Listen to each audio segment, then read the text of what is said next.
Do you ever have an idea so potentially alluring and fun that you don't really care about all the extra work you would make for yourself by indulging in it? Because that is the case for me with this shawl. This is a build-your-own adventure shawl, where every time you make one, you can make entirely new choices for an entirely different shawl. And I promise you, it looks a lot more complex than it really is. I really wanted to make a black one for a friend. And if you know anything about knitting with black yarn, you'll know that you're about to see a video that will be all vibes, but very limited visuals. I do promise that the accompanying tutorial video is in a much lighter yarn though. But yeah, I have been stewing on this idea for literal months. But it wasn't until a trip came up where I needed something simple to keep my hands busy that I finally sat myself down to draft up some diagrams and do some swatches for it.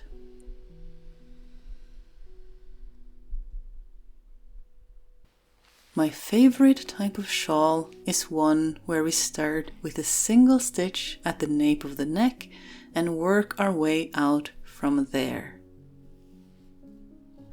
The basic rule is 4 additional stitches every knit round, but not the purl round.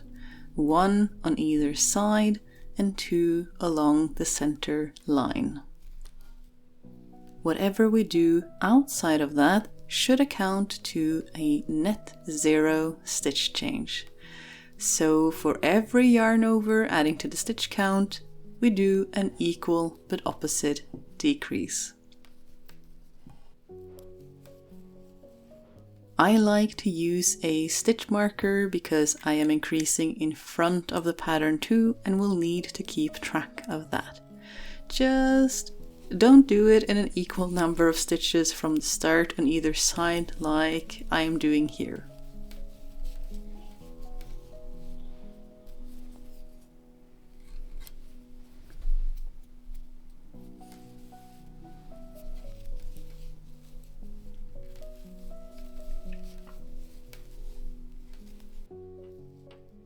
But this basic increase by 4 rule gives us lots of room to play with various patterns, which is an excellent little lap warmer to bring on big or small adventures.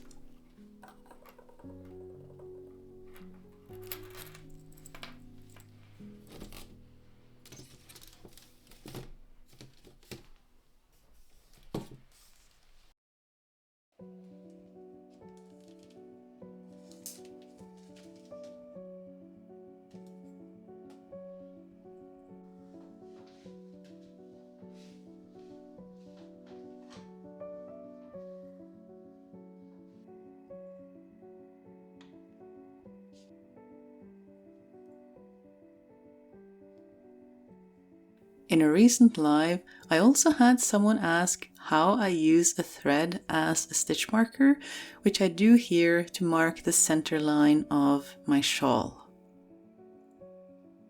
This is how I originally learned to mark rows when knitting, long before all these adorable little charms that appeared a handful or so years ago.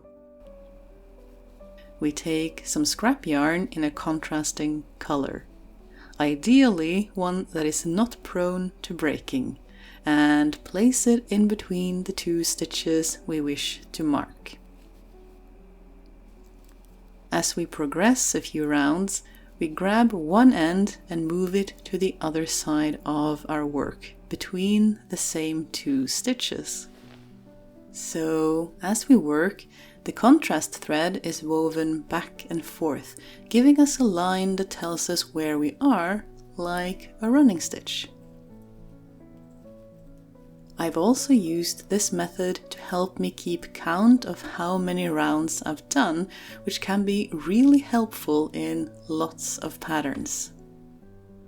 When you need more thread, it should be easy enough to pull it partially through since it isn't actually attached to anything. In this case, I want a light, airy shawl. So I'm using the thinnest lamb's wool I can find on my biggest 4mm needles. This is bigger than the recommended knitting needle size for this yarn and will help make a wonderfully soft friend.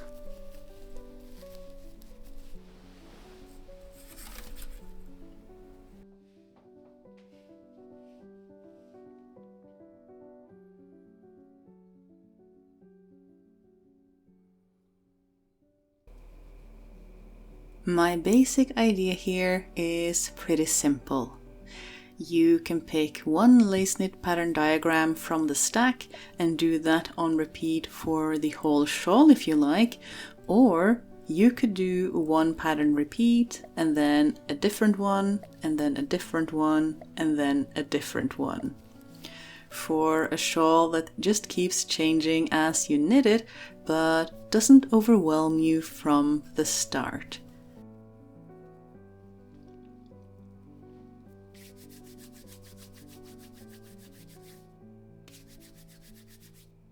Excellent for a chaotic crafter who gets tired of doing the same thing over and over again, but also gets lost in long, complex pattern.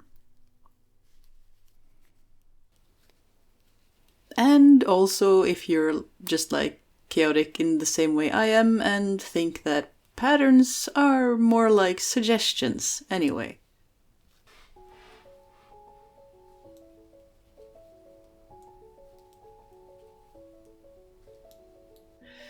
And while I still maintain that tutorials are not really my thing, I would much rather show you the journey that I went on to make a thing and hopefully inspire you to go out and make cool stuff yourself. I am making an exception for this project by also giving you a much more detailed tutorial video, because I really want you to have the opportunity to make one of these for yourself if you want to. The link to that and all the details you need for the pattern are in the description.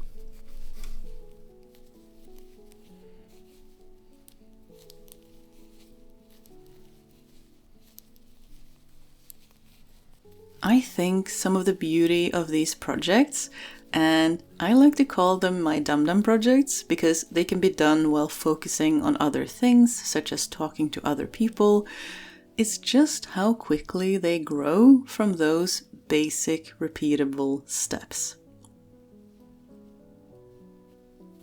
But these types of shawls are rather insidious in one very specific way.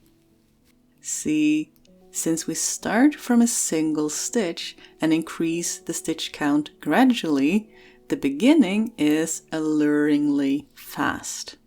It draws you in and lulls you into a false sense of quick progression.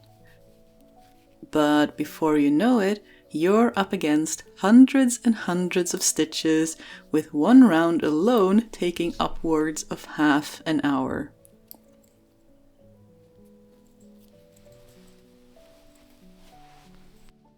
There was one thing that set back the progress though, and that was that I had thought about the symmetry from the center line all wrong. I make these mistakes so you don't have to. This became painfully obvious when I started to do some of the larger 16-stitch repeat patterns where any asymmetry becomes a lot more obvious. I tried telling myself I could live with it, but no.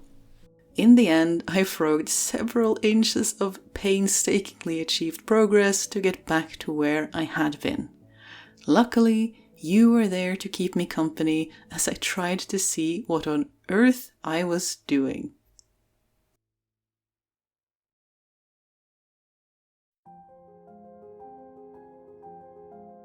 And then we got to do it all over again.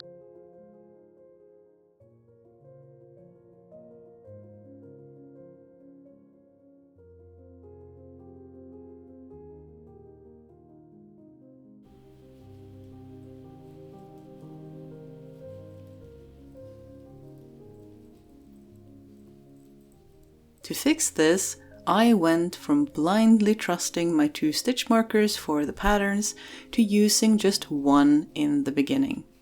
To continue the pattern after the center line, I would have to use my noggin and mirror the pattern just before it. You may find a different way that works better for you, but that really worked for me. And then we just keep on knitting.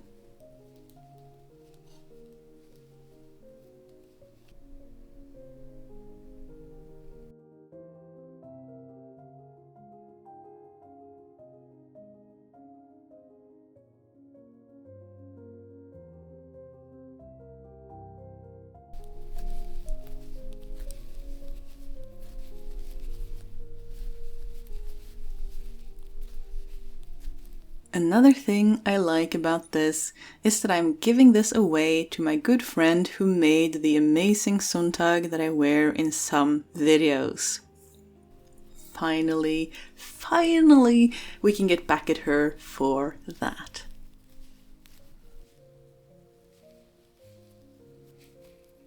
And when our shawl is finally as big as we would like it to be, it is time to loosely cast it off, making sure to preserve as much elasticity as possible.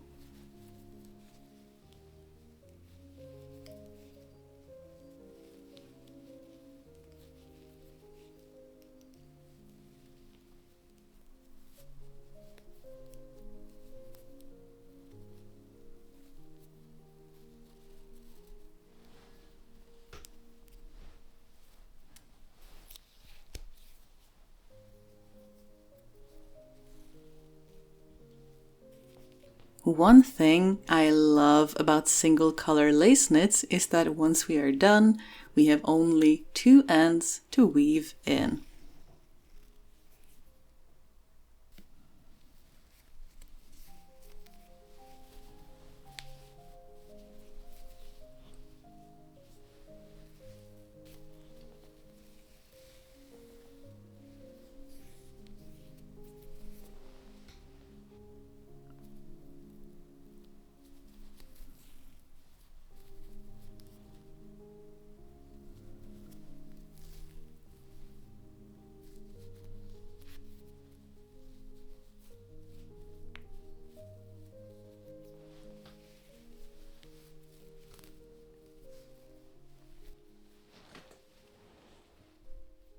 But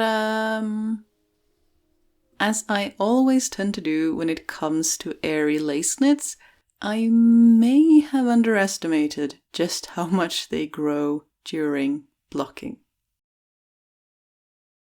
But all in all, that is that. She is blocked and ready to live out any and all dark forest creature dreams.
Now, I really wonder which will arrive first, this video or the package on my friend's doorstep.